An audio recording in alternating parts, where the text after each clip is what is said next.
The sun was sinking low, painting the dusty desert road in shades of gold and crimson. The deep rumble of engines echoed through the still air as a group of bikers roared down the lonely stretch, their leather jackets glinting in the light. They were wild, free, and untamed until the world stopped. Out of nowhere, a small figure stepped onto the road, her tiny hands trembling as she pointed an old revolver straight at them. The bikers slammed their brakes, tires screeching against gravel, dust swirling around like a storm. The leader, Jack, yanked off his helmet, his eyes narrowing in disbelief. In front of him stood a little girl, maybe 8 years old, her face streaked with dirt and tears, her voice shaking but fierce as she cried out, "Don't move! One of you took my father!" The silence that followed was heavy, almost sacred. None of the men spoke. The engine sputtered, then died, leaving only the sound of the desert wind. Jack slowly raised his hands, his rough voice calm and gentle. "Easy, kid. No one's gonna hurt you." Her eyes were full of fire and pain, the kind that no child should ever carry.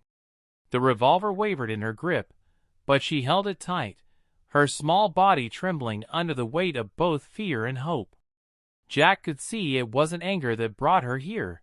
It was desperation. Behind those frightened eyes was a story she hadn't told yet, a wound deeper than any scar. As the sun dipped behind the hills, the light caught the gun's silver barrel, glinting like a tear. Jack took a slow step forward, his voice softening. "Who's your father, sweetheart?" The little girl's lips quivered before she whispered, "I came to find him." Jack's heart pounded as the little girl lowered the revolver just slightly, her small fingers trembling from exhaustion. The other bikers stood frozen, unsure whether to step forward or stay still. She reached into her worn-out backpack and pulled out a folded, creased photograph. Her voice cracked as she held it out toward Jack. "This is him," she said, her words heavy with both hope and fear. Jack hesitated, then gently took the photo from her hand. The moment his eyes landed on it, his breath caught in his throat. The man in the picture wore a leather jacket just like theirs, his arm around a woman with the same soft eyes as the little girl's. The man's face, strong, smiling, familiar, hit Jack like a bolt of lightning.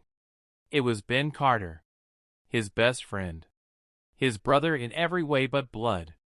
Jack's hands trembled as he stared at the photo, years of memories flooding back, nights by the fire, roaring engines, promises made on open roads.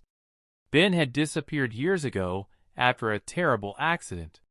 Jack had spent months searching, only to find silence. He'd assumed Ben had chosen a new life somewhere far away. But now, here was his daughter, standing before him with a gun and a broken heart. "Where's your mom?" Jack asked quietly. The girl looked down, her eyes filling with tears. "She's gone," she whispered. "She said my dad rode with men who called themselves brothers.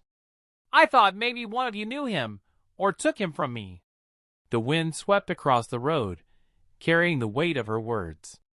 Jack knelt to meet her eyes, his rough hand shaking as he said, "Your father wasn't taken, kid. He was one of the best men I ever knew." For the first time, she looked at him not with anger, but with fragile hope. Jack gently reached out and lowered the revolver from her trembling hands. The metal clinked softly against the ground, a sound that felt like the end of a long, painful burden. "You don't need that anymore," he said quietly, his voice low and steady. The little girl stared up at him, uncertain, but something in his eyes made her trust him. For the first time, her shoulders loosened, and she took a shaky breath. The other bikers exchanged glances, unsure of what to do. They were used to the roar of engines and the rush of freedom, not the tears of a child lost between grief and hope. Jack stood up and held out his hand. "Come on, kid. Let's find out what really happened to your dad," he said. The girl hesitated, then slowly placed her tiny hand in his. Her name was Lila. When she climbed onto the back of his motorcycle, she looked both terrified and brave, a small figure wrapped in pain, but willing to believe in something again. As the bike rumbled to life, the wind caught her hair and lifted it like a flag of freedom. They rode through long stretches of empty land, the sound of the engine mixing with the hum of the evening breeze.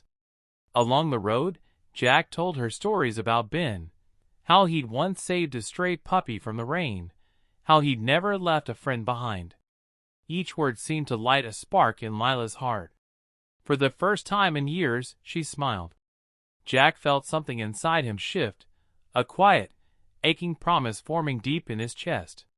He couldn't bring Ben back, but maybe he could give Lila something just as precious, the truth and a place to belong.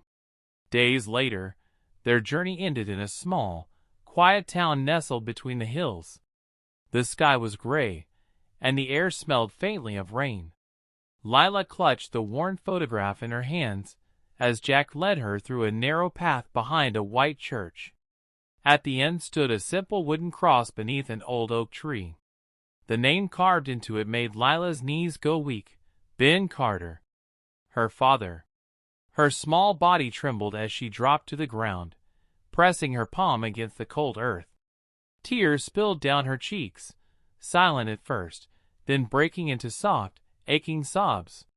Jack stood behind her, his heart heavy. He had seen brothers fall, friends fade, but nothing had ever hurt like this. Watching Ben's little girl face the truth he had never had the courage to tell her. He knelt beside her, his voice rough and low. "Lila," he said, "your dad was the best man I ever knew. He saved my life once. He took the hit meant for me." Her eyes widened through tears. "He died because of you?" she whispered. Jack's voice broke. "Because he believed my life was worth saving. I've been trying to repay that ever since, but I never knew how, not until now." He slipped off his black leather jacket, the one marked with their biker emblem, and wrapped it gently around her small shoulders. "This isn't just a jacket," he said softly. "It means protection, family, promise. And from today, you're part of that family." The wind rustled through the oak leaves, and for a moment, the world seemed to hold its breath. Lila looked up at him through her tears, and for the first time, there was peace in her eyes, and something even stronger, forgiveness. Months passed, and the lonely roads that once echoed with sorrow now sang with new life. Jack's biker crew, once known for their wild ways, had transformed into something entirely different. Their jackets still bore the same emblem, but now it stood for something deeper. The Kindness Bikers. They traveled from town to town, not to race or roam, but to help, fixing broken fences, delivering food to the hungry, visiting orphanages, and giving hope where it had long been forgotten.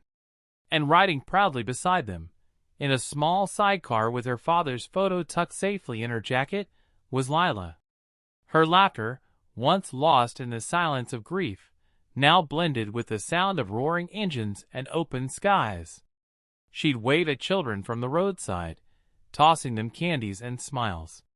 Jack would glance at her in the mirror and feel a quiet warmth inside, the kind of peace only redemption could bring. The men who once lived only for the road now rode for something greater: love, legacy, and the simple power of doing good. One evening, as the sun dipped low behind the mountains, painting the sky in fiery orange, Lila turned to Jack and said softly, "I went looking for my father, but I found something bigger." Jack smiled, his eyes misty beneath his dark glasses. "What's that, kid?" he asked.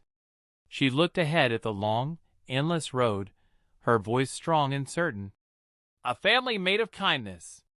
The wind carried her words across the fading light as the engines thundered forward, not chasing freedom anymore, but spreading it. And somewhere in the heavens above, beneath the glow of the setting sun, it almost felt like Ben Carter was riding with them too.